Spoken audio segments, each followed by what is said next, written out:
prove is fair to all concerned, will build goodwill and better friendships, will be beneficial to all concerned. Our speaker today is Tim Shellenberger. I don't know if it's better with the glasses or not. Tim served as the Director of Safety and Security for Hershey Entertainment Resorts. Tim is originally from Bloomsburg, PA. He served in the U.S. Air Force from 1979 and 1985, where he was a nuclear security specialist. Tim is a graduate of Northern Michigan, 1985, with a BS degree in Security Administration. And if you know your history, Northern Michigan is known for graduating big-time coaches, one of which is Steve Maraguchi, the Mooch, they call him. He drafted a man from Hofstra University, a quarterback. Hofstra is about 10 minutes away from Mary and me when we grew up. Of course, he passed up a little skinny kid from University of Michigan named Tom Brady. Now that's working out for him. He started with Hershey in 1986 at the Bristol Connecticut Resort. In 1988, he moved over to the Hersheypark Complex, and then over to the security director of all of HERCO. Tim associated with many professional organizations, including the Regional's Counterterrorism Task Force Subcommittee for Business and Industry. He gives back to the community in coaching both football and baseball for the last 7 years. Ladies and gentlemen, please welcome Tim Shellenberger.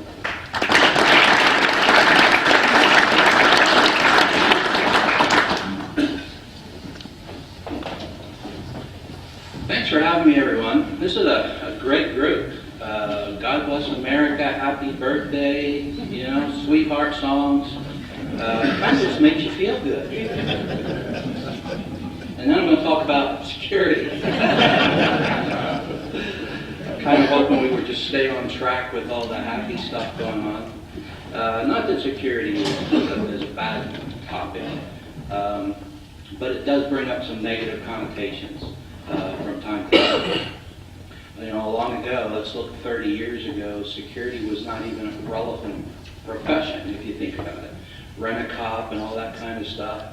You know, my high school, our security was the janitors would put on a security uniform and cover the high school basketball game. And that's kind of where we were. Well, some things changed, and I think we all know what's changed over the years, and now it's a full-blown profession. When I went to school, I was told that there was only 6 schools in the world that you could get a professional security degree. I was fortunate to get one of those, and stayed with the security profession ever since. I grew up, I can tell by the age of this crowd that everybody knows Andy Griffith, right?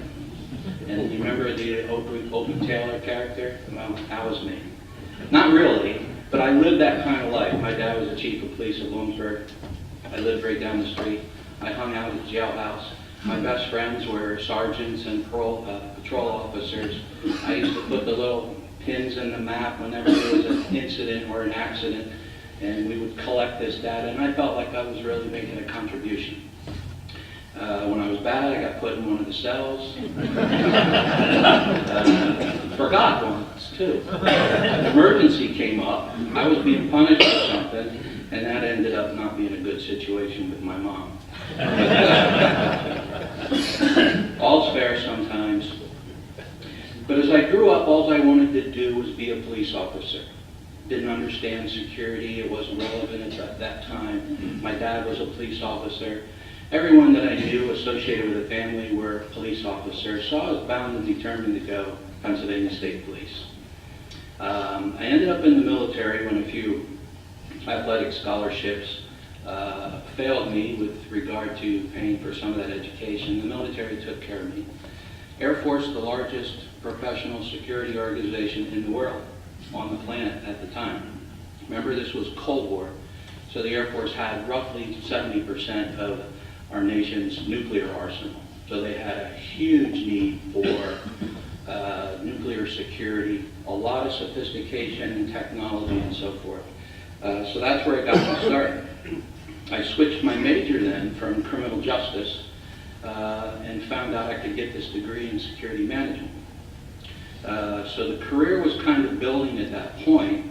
Who wants to be rent-a-cop and so forth and so on. So I kind of consider myself one of the first generations of professional security people when you look back in that particular era. Now you can get a degree security related just about any university, whether it's through criminal justice, Department of Homeland Security, emergency response and management. It's just full of it. And there's a lot of reasons for that, and we're going to kind of get into it a little bit. I'm going to share some of these things with you and then tell you a little bit about how we do some things in an entertainment environment, a resort environment, a tourist environment, very much like right here in Lancaster. And it's an interesting path, and it's been a very interesting, say, last 20 years from a security standpoint. Some of these stats I have here may surprise you a little bit. When I say critical infrastructure, do people know what put your hand up if you understand critical infrastructure. Bill Ness, my only security professional in the crowd, I respect that. Critical infrastructure is all those things that we, as a society, gain a great deal of comfort and security in. We're talking about our electrical grid, hospitals, communication systems. If you think about it, if one of those were to fail us, it's not just for an hour or two when a tree's over a wire, but truly fail us, like a cyber attack or something like that. Can you imagine, as business owners and whatnot, family, friends, how that would shut you down if you had an extended outage, let's say 4, 5, 6 days? You're talking about grinding the society to a halt. These are very scary things, and they're very possible and practical in today's environment. 70%, it's maybe closer to 80, of our country critical infrastructure is secured by private business entities. Who owns power stations and so forth, and hospitals? Think about that. Now, when you say that, it kind of takes law enforcement out of the equation. These are security professionals to the most part. So this next stat won't surprise you. Security outnumbers law enforcement in our country 3 to 1. Bill, you with me on that? 3 to 1. It's people like me, and it's people like in a variety of different jobs and responsibilities securing 70 to 80% of our nation's critical infrastructure. Clean water, food, critical infrastructure. Somebody gets out into agricultural areas, aerial bombardment, and destroy or sicken us very easily through our food supply or food chain. I'm sorry, this is not real pleasant stuff to talk about. But that is where we're at today. So security is now, more so than it's ever been, a very critical component of what makes our societies run, what makes society safe. I'm not saying more so than law enforcement, but we have different approaches. If a security organization, a professional security organization, is doing what they need to be doing, 90% of their time is spent being proactive, right? They're in preventive measures. My grade, my annual appraisal is based on what didn't happen. So it's kind of subjective, but we don't want things to happen in the Hershey community. And the difficulty is justifying resources and everything to protect us when nothing happens. So we're kind of like our own worst enemy. But it's a constant struggle for dollars.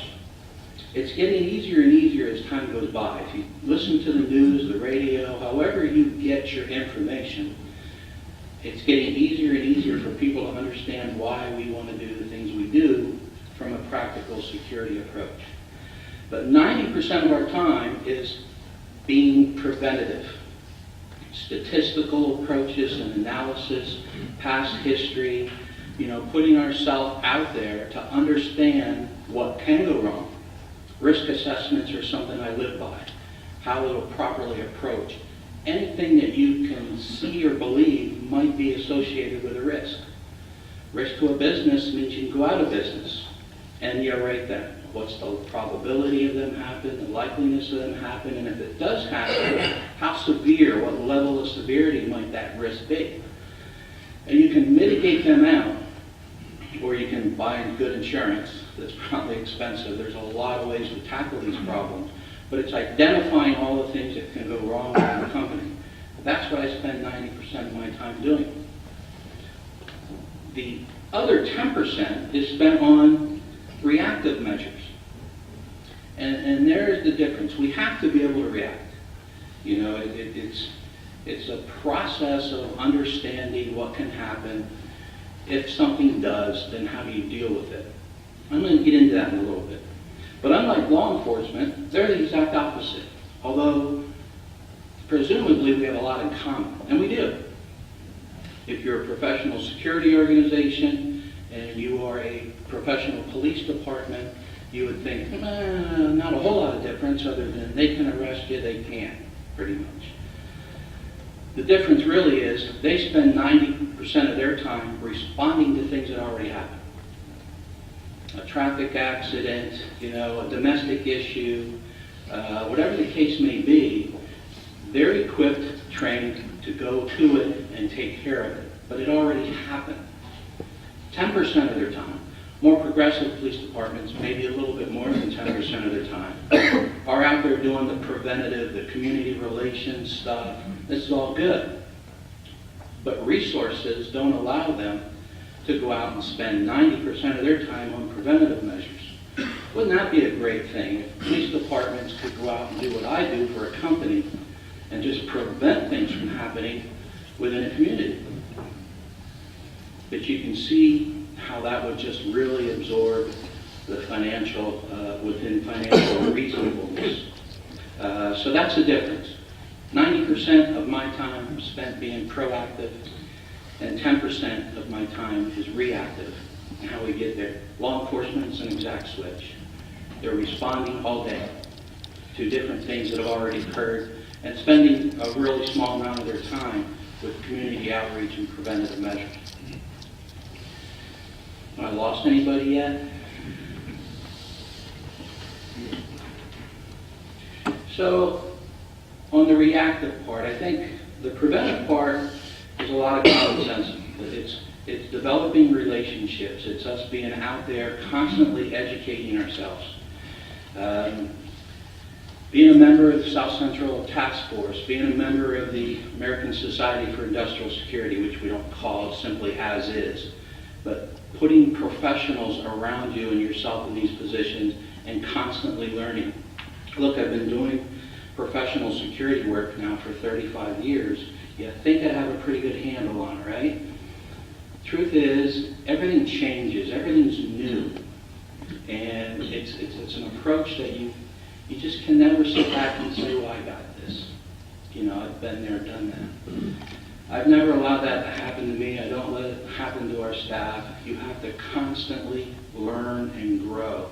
Problems change. The landscape changes almost on a weekly basis anymore. In an environment that we live in, terrorism, workplace violence, even now more so than recent, is politically charged events. Look, in Hershey, we have groups coming in from all over the country, and they all have different causes and purposes of meeting. You know, they're not all the Lancaster Rotary where you sing God Bless America, right? It's different types of groups for different things, and we don't necessarily discriminate, but it does force us to do our homework. I don't care if your group is 6 people or it's 6,000, we're going to research you with everything we got. We're going to call every meeting place that you've ever been to in the past 4 years.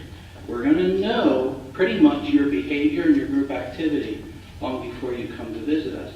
We have to. That's the whole proactive part of things.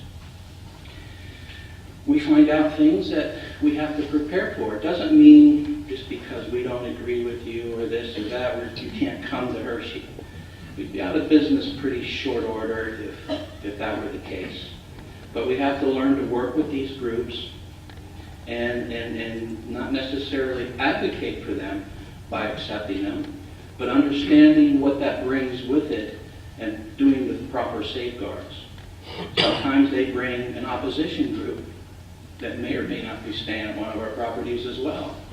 We understand this usually well in advance. We know where they are, we can separate them out. This group goes to the Hershey Lodge, this group goes to the Hotel Hershey, and I want somebody with them all the time. It's laying out a plan. That's what I mean. It's also good customer service. The better you make a customer feel, the less likely they are to take on the negative side of things and create issues. It's trends and analysis, it's patrol functions, having well-trained people out there doing what they need to be doing. It's crowd and traffic management, not crowd and traffic control. They're two different things. Management is a proper plan that exists that allows for the steady flow of either people or traffic and things to happen. When you get into crowd control, that means you lost control, basically. That's the riot gear and all those types of things. We teach our folks about crowd control, but we hope we don't have to go there. It's CCTV and two-way radio systems and things like that. Still, two-way radios, the most reliable source of communication for emergency responders, emergency people that exist. What happens when you have a true emergency in an affected area? Cell towers pretty much get overrun, and you don't have communication. That's why we have our own trunking system within, and we control that through battery backup systems and devices.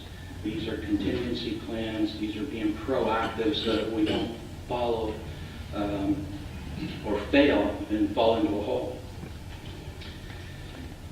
So as I already said, when we have an event, we're going to vet everything about that event that we possibly can. And if it's a group we've never done before, as soon as it's signed, we may start that work a year in advance. We do the same thing for a concert. If it's a concert group we're not used to, and I don't care if it's country or hard rock or whatever the type of event it is, we're going to call all the venues that they played at.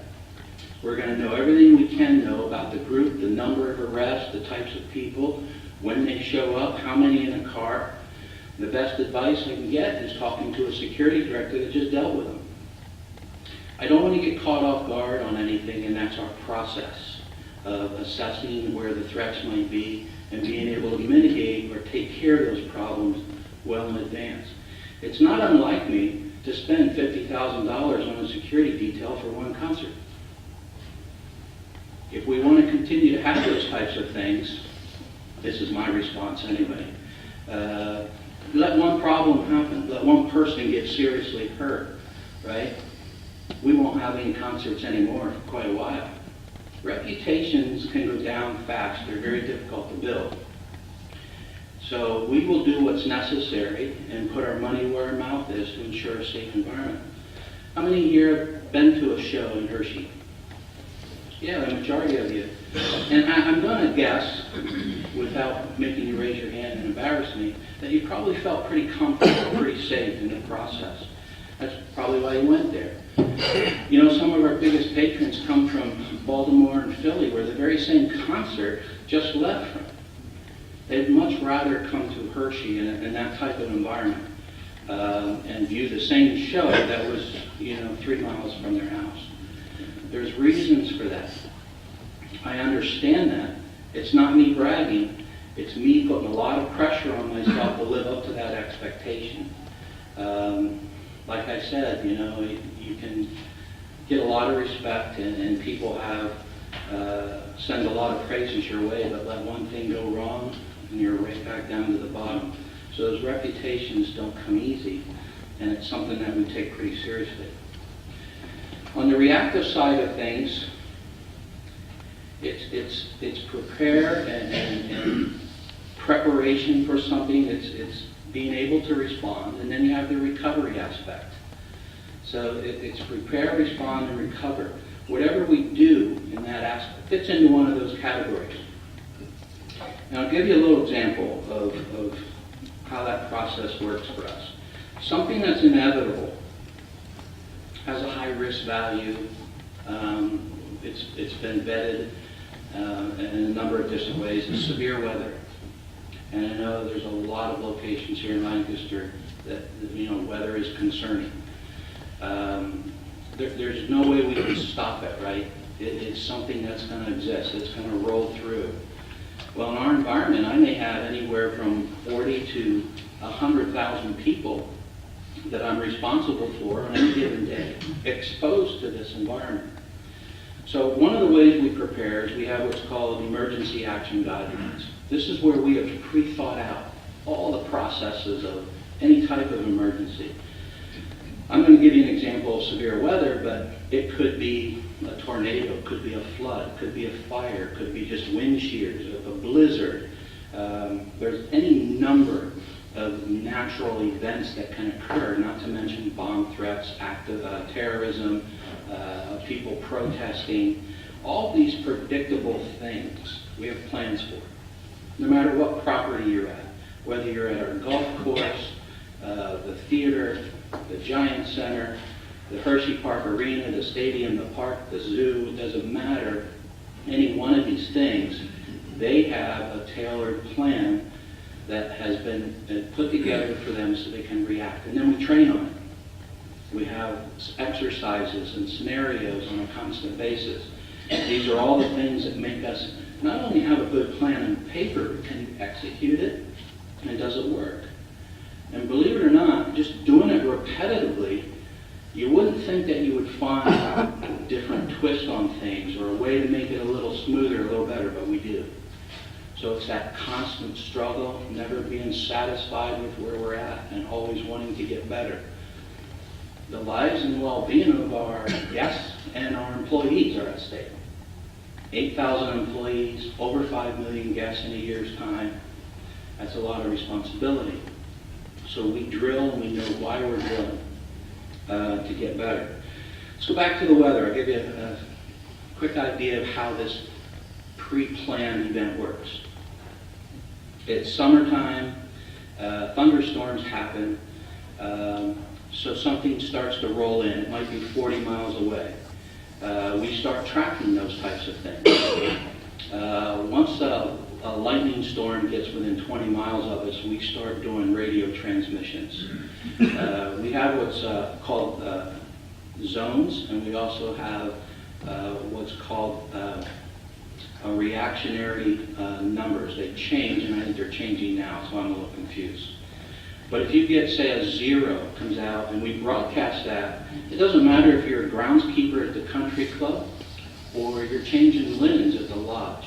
We have communications that get to everyone, and we have consoles and a communications center that gives us the ability to do that. When we enter a category 0, that's basically letting everybody know we have a thunderstorm or a severe storm approaching our location. It's about 20 miles away. Heads up, because things are going to get a little bit more intense. We have NOAA certified people that work for us. We send them to school. We want them to know a little bit more about the weather than the average guy sitting at home watching TV. We also contract with a meteorologist. I think he works out of his basement someplace, but he's a trained professional. He's just not on television. And he watches the weather for us specifically. We pay his salary. And he gives us all kinds of advice. So a 0 goes out, everybody's starting to now think and prepare. When a 1 goes out, that changes things a little bit. Think of Hersheypark, kissing tower, high steel structures, roller coasters. You can't just stop the ride. There's a process that takes time to get people off of this ride. And we understand each ride how much time it takes. If it seems inevitable that we may have to close the ride at some point, we want to start early on certain rides, giving ourselves plenty of time to do it without creating chaos and mayhem. It's just a slow close process. If we hit a phase 2 in our storm closing procedures, that affects a more broad approach to the company. Now it's outdoor swimming pools, even restaurants that have outdoor patios. You have furniture to secure, umbrellas have to come down. So every phase that we hit means something to somebody in that company. If we get to a phase 6, I think we did once last year, that's a complete shutdown of everything, and we're sheltering guests, employees, and everything else. We did a phase 6, I think, once last year. But that is a super severe, dangerous storm with high gusts and everything else. But think about, the golf course, our nursery people that are out and about the community mowing lawns, Hersheypark, our campgrounds. We have a lot of people exposed. So you can see it's a very regimented process, and each phase means something to everybody. So we're closing the whole Hershey Entertainment Resorts down simultaneously. Everybody's reacting and responding in a similar fashion throughout the entire community. And that's what I mean about being proactive and having a pre-plan in a place. That's not something that we practice a lot. Mother Nature helps us. She's constantly testing us. This is a normal process for us almost every day in HE&R. And that's one of the 15 or so emergency action guidelines that we have set in place that we practice, rehearse, and test ourselves on. And then, of course, being able to react. That 10% of the time when something's not working well for us, we need people who are certified and trained in a number of different disciplines, and those are the types of things that we work on to ensure we're not always dependent on our community resources, police, fire, ambulance. Those things that we can handle internally, we try to. We even certify people as fire police. So when you have those types of emergencies, the reason we do that is we're bringing a lot of people into the community. We put a lot of stress and strain on our local resources.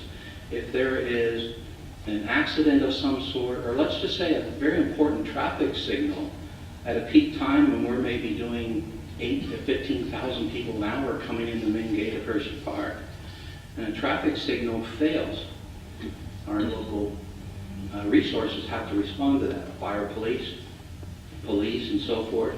We have almost 30 people equipped and certified to do the very same thing. We don't ever go out on a public street because we're a private business entity without permission of our police department or the fire police captain. If they need assistance, we're there, we're certified, we're trained, and it enables us to help ourselves. So they don't have to commit so many resources.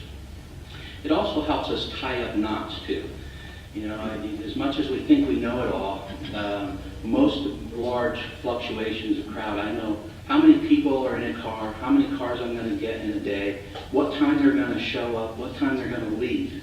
Mathematically speaking, I can tell you just about everything that's going to happen. You name a show, I'll tell you how many people per car. And I'll tell you when they're going to come, right, and how many spots I need available and where they're going to be. That's a perfect world.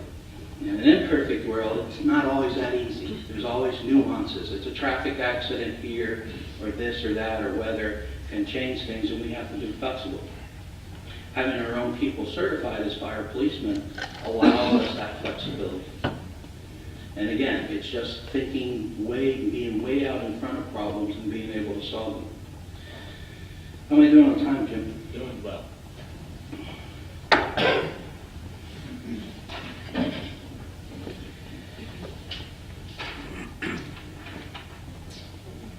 There's other things, obviously, that we spend our time doing.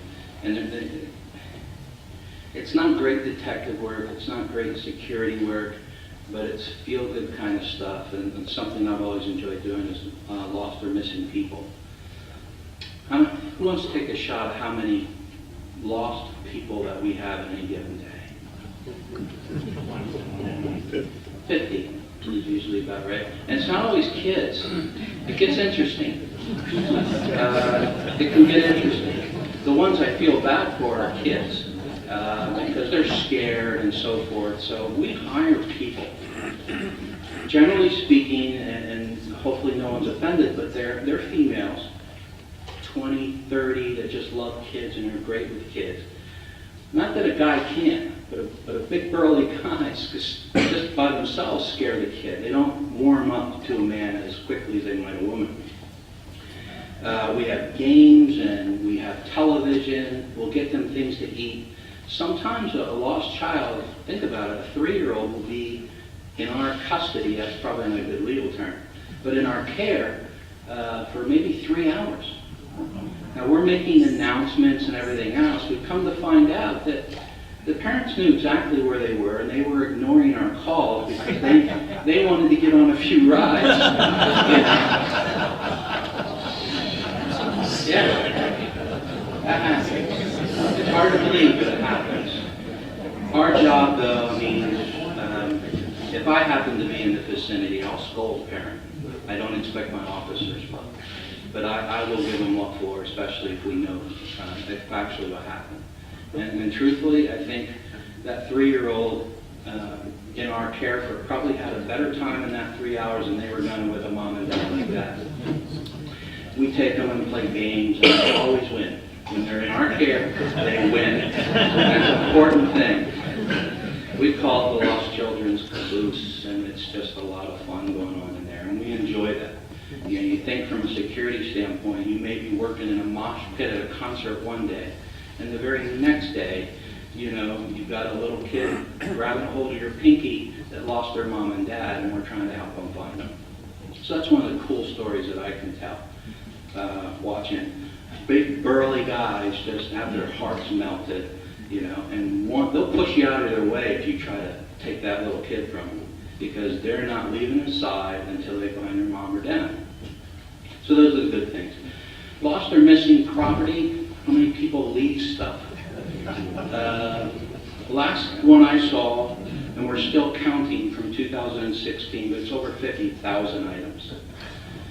And it's not like somebody's crusty John Deere hat. You know, these are cell phones, iPhones, iPads, you know, all kinds of devices. Some things that they don't want to claim, like a pop pipe or something like that. We don't expect we'll hear from them. But, you know, you name it, it's there. And our goal is to try to return most items back to their rightful owner. And that in itself is a challenge and a chore because it adds up. We obviously assist policy and procedure and enforcement. At my level, we create it. It's a beautiful thing about not being a government entity. You own the property. We're the property owner, so we have the same rights as you do. It's your home. We make the rules, and hopefully they're fair and they're properly enforced, because truthfully, you get right down to it, our job is to ensure that everybody that comes there has a wonderful time and takes home a lot of memories. Unfortunately, the 1 or 2% that can't have a good time wherever they go is what I deal with. Everyone else is, you know, somewhere there. I see them. I just don't get to enjoy or appreciate the fruits of our company very much.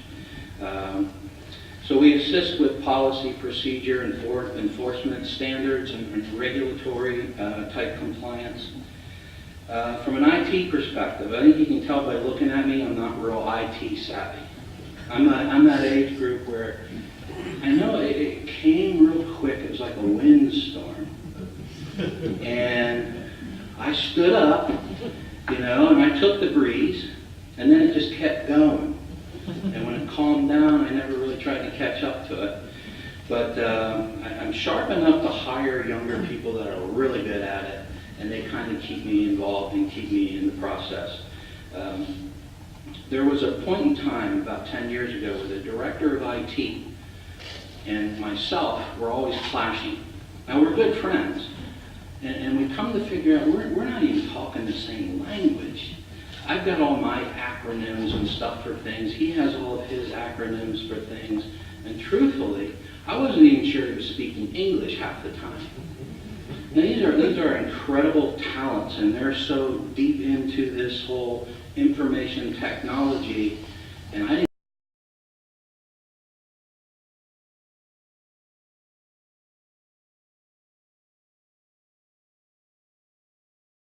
didn't go to school for that, and that's not something I was really interested in. And it kind of just went past me. So how do you keep an IT director and a security director? Because every time I buy a new camera or a new alarm device, and I want them to connect to one another so that when this alarm goes off over here, the camera automatically understands that and goes and videotapes what's happening there. Right? Now I know, I was in the Air Force and we had a lot of sophistication back then, that the technology and capability is there. That's all I have to know. I just need the IT director to make that happen for me. Well, it takes up bandwidth and it crowds his server and you got all these, this is where it was. So we decided to split the cost on one salary for an IT security specialist. I trained him on the physical security, pretty much had the IT background, and he's our liaison. That's how I get through this whole confusing world of technology. He's more or less an interpreter. You know? So me and the director of IT, he's always in the room, and I see his mouth moving, but I have no idea what he's saying. Yeah, that's good, I like that, right? And then he'll say, you know, this is what he was telling me. And you know, as long as he wasn't calling me a bad name, I'm good with that. But there's ways around things, and that's my approach. I wish I could talk a little bit more in depth about IT security. It's not my thing. I hire good people to take care of that for me. So I think we're going to go to questions, but it's one other thing I'll throw to you. Incidents in, I'm not counting just Hersheypark, all of Hershey Entertainment Resorts properties. Last year we responded to, these are actual incidents where maybe police were summoned, somebody was hurt, property was damaged, that we actually recorded 2,700. How many things that we responded to that maybe weren't at the level of an incident, but we documented, you know, for future use? 48,000. So obviously the sophistication of documentation systems, thank goodness it's all software, we used to do it manually, is there for us. And finally I'll say strategic planning. I'm just a huge fan of putting the right people in a room, maybe people that know nothing about security or safety, and talking through all the different processes to make sure that my areas of responsibility are properly aligned with business goals. You can't have the business going this way and the whole safety and security program going this way. It doesn't work. We have to stay properly aligned. We have to stay in tune with the business needs and the wants and the directions. And we do that through strategic planning, and we keep ourselves in good shape that way. I knew this would happen. Once I get going, I just go. Questions? I'm hoping you have a few. There it is.